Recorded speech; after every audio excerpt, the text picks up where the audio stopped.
Jadi Acer di tahun ini, di tahun 2023 itu punya 3 seri Acer SwiftGo, IPS, OLED, dan IPS touchscreen ya. Biar gak kaget aja kalian semua. Dan kemarin kan gue udah bahas tuh si OLED-nya, layarnya oke tuh. Nah sekarang gue bahas yang touch-nya.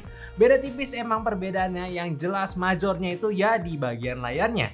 Cuma karena sekarang kita bahas spek yang i7, masih menarik nih buat buktiin sehebat apa Acer SwiftGo 14 di spek yang tertingginya. Yang pasti sebelum kita bahas kedua poin itu, lu bisa cek video gue yang bahas Acer SwiftGo 14 OLED di sini buat jelasin lebih detail soal desain laptop SwiftGo 14 di tahun 2023. Karena masih di desainnya mirip-mirip dan kalau disimpulin ini punya desain yang cukup tipis yaitu sekitar 15 mm doang serta bobotnya di 1,3 kilograman aja, yang diartiin lagi itu udah nggak berat buat dibawa kemana-mana. Ditambah chassisnya aluminium full body, cuma di bagian layarnya aja masih plastik, itu memberikan feel mewah buat laptopnya yang pasti kalau udah di lini Acer Swift itu kelasnya udah di atas Acer Aspire ya, udah lebih premium.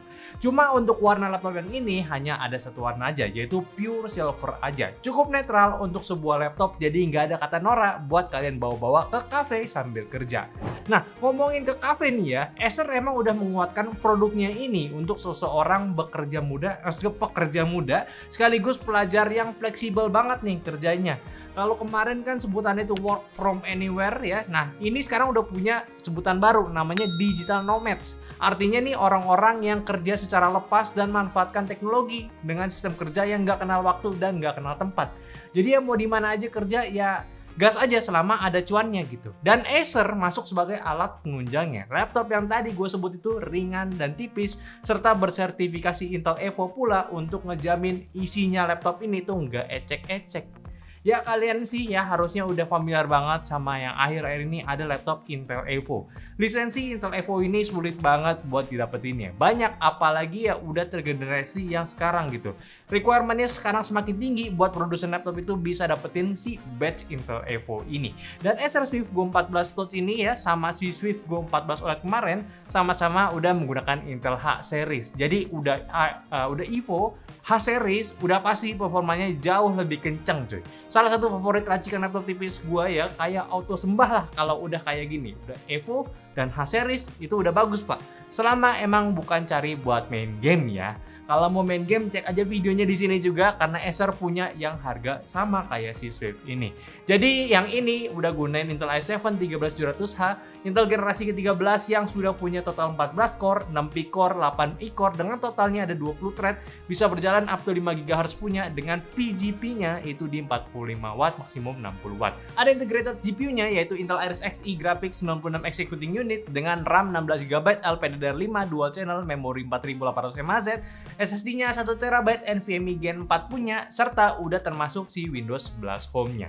Performanya sih udah oke ya. Dari Cinebench-nya R15 bisa dapetin skor di 2100-an skor untuk multinya dan 260 untuk singlenya. Cinebench R23 ini skornya 11 ribuan dan 1800-an untuk multi dan singlenya. Hasilnya pun pasti lebih tinggi dari yang P-series yang udah pernah kita tes, terutama di multi-core-nya. Cuma emang performanya tadi ya kebatas di 60 Watt aja. Karena lihat lagi nih, ini CPU biasa dipakai laptop gaming, masuk ke chassis laptop tipis, jadi sangat-sangat wajar ada perbatasan untuk si wattnya itu. 3D Mark-nya juga oke untuk time spy dan fire strike-nya, lumayan untuk hasilnya. Dengan PC Mark 10-nya pun juga untuk penggunaan multitasking skornya tinggi di 6000 poinan. Sama juga untuk SSD-nya ini termasuk ngebut buat Gen 4, bisa dapat skor di 5000-an Mbps lebih untuk read-nya. Ini gokil sih. Ini performanya juga udah termasuk lumayan kencang buat di kelasnya, yang gua kira Gen 4-nya itu pakai spek yang biasa aja. Tapi ya ini dapat di kelas yang menengahnya. Plus masih bisa ditambah lagi karena Acer kasih satu slot tambahan di dalamnya untuk kalian nambah storage-nya. Lumayan. Ya singkatnya sih ini bisa dipakai jangka lama lah untuk laptopnya. Serta fitur primadona pada laptop ini yang mungkin jadi bahan kaum mendang-mending yang masih nggak mau pakai layar OLED karena terlalu berlebihan dan lebih ingin pakai fitur touchscreen untuk mempermudah pekerjaan serta saat presentasi. Ya layarnya, dan gua pun sangat mewajarkan pada layarnya ini masih Full HD aja, nggak 2K kayak seri OLED-nya karena gua tipe pengguna yang nggak pernah scaling aja itu jadi lebih besar gitu, kayak anaknya 100% scaling banget, yang nggak akan mungkin nyaman kalau misalkan di layar 2K dan juga touchscreen. Jadi sulit buat navigasiin lainnya serta harganya pun pasti bakal jadi lebih mahal kan. Setidaknya rasio layarnya udah di 16:10, lebih luas, akurasi warnanya 100% RGB juga, tingkat brightness-nya di 400 nits, serta udah ada lapis anti-glare, serta matte finish juga untuk kemudahan saat kita gunakan touchscreen-nya.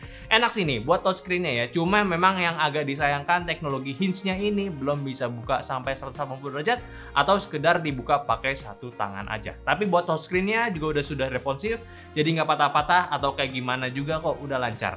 Keyboardnya juga sama kayak seri OLED-nya yang punya backlit putih 2 tingkat, terus ada shortcut untuk power management dengan tombol Fn plus F juga, serta arrow atas bawah yang mini. Plus juga untuk ya fingerprint-nya di tombol powernya. Touchpad sama pula dari Ocean Glass, produk recycle yang masih bagus juga. Speakernya pun kualitasnya sama, masih sama kayak OLED punya. Webcam tetap 2K, resolusi yang oke, memang hasilnya nggak gimana-gimana. Ada teknologi Acer Temporal Noise Reduction juga untuk wajah cukup jelas, biar nyaman untuk meeting online, serta mic-nya yang gunain Acer ini yaitu Acer Private Voice, biar minim noise saat ngobrol. Ya, jadi ini tes dari webcamnya si Acer, sekaligus mic-nya juga yang udah punya resolusi 2K, ada Acer TNR-nya, dan mic-nya punya Acer Purified Voice. Sejauh ini kalau kita tes, Acer tuh punya mic dan kamera yang bagus, tapi gue nggak tahu nih coba apa, ini memang first time banget nyobain si webcamnya gitu ya. Menurut kalian gimana untuk hasilnya? Yang pasti sih sebelum gue tes, gue udah nonton yang lain pun yang buat referensi, ini suaranya dan gambarnya tuh bagus. Ya memang gambarnya tuh nggak bikin kayak jadi kamera looks like gitu kan, tapi setidaknya untuk ngasih wajah yang jelas dan tidak noisy ataupun tidak burem gitu, ini sih udah bagus banget, Pak. Yang menurut kalian gimana? Komen aja. Sekarang buat pakai produktivitasnya. Buat testing video render 4K di Premiere, hasilnya segini. Hasilnya sih sebenarnya ya mediocre, tapi ya namanya nggak ada GPU discrete, ya ini tetap hasil yang memuaskan untuk sebuah CPU gaming di laptop tipis. Cuma kalau mau yang lebih oke, bisa lihat nih, Full HD-nya masih capable dengan sangat baik untuk performance rendernya. Sama kalau buat mau main game tipis-tipis di resolusi Full HD ya, ini kita nggak turunin resolusinya, ya begini hasilnya. Dari game e-sport buat settingan low ini masih aman banget, apalagi buat CSGO 2 masih aman di 80 FPS settingan low-nya. Kalau Valorant masih selamat di settingan medium, bisa dapat di atas 100 FPS, dan Dota pun juga masih bisa main game di settingan 72 FPS untuk settingan lowest-nya. Ya sekedar having fun, bukan kompetitif sih, ini aman banget. Genshin pun juga kalau mau kalian grinding bisa aja buat settingan lowest-nya di 60 FPS ya. Lanjut sektor baterai, dia ini punya kapasitas di 65 Wh pengecasan via Type-C dengan charger yang udah mini juga. Jadi enak buat dibawa kemana-mana bareng laptopnya. Terus untuk konektivitas standar Intel Evo juga, yang mana udah pakai Wi-Fi Intel Killer Wi-Fi 6E dan Bluetooth versi 5.1. Terus ada Thunderbolt 4 juga untuk portnya, jadi udah komplit. Ya intinya sih laptop ini udah menarik buat di harganya. Ya harga kayak gini sih bener-bener kayak pilihan buat lo aja, karena range harganya itu mirip banget sama seri OLED-nya. Yang i5 itu di sekitaran 13 jutaan dan yang i7-nya itu di sekitaran 15 jutaan juga. Jadi skemanya gini nih, lo mau punya Acer Swift Go yang basic, ya lo bisa go for yang IPS aja. Terus kalau mau yang fiturnya lebih, tinggal pilih mau yang OLED 2,8K resolusinya atau yang ini, yang Full HD touchscreen masih pakai panel IPS. Keduanya punya kelebihan masing-masing serta kekurangannya, cuma untuk yang satu ini tetap menjadi laptop yang oke buat lo kerja secara fleksibel, nggak di kantoran aja. Ingat, ini laptop Intel Evo. Maksud gua, laptop yang orang awam aja beli itu nggak akan salah beli, karena requirement-nya aja yang sulit gitu. Lihat aja, tadi fitur-fitur Intel Evo yang wajib ada pada sebuah laptop. Itu semua hampir bisa didapetin dari semua brand laptop, termasuk Acer ini yang punya logo Intel Evo ya. Ya, sekarang ya udah zamannya lah anak muda kerja di agensi sama PH gitu kan. Nggak cuma kantoran, mungkin ini laptop cocok buat lo, apalagi cewek gitu. Menurut gua ini nggak terlalu maskulin juga dari segi desainnya, serta buat kalian bawa-bawa itu ya enak, masukin tas dinding, udah aman banget.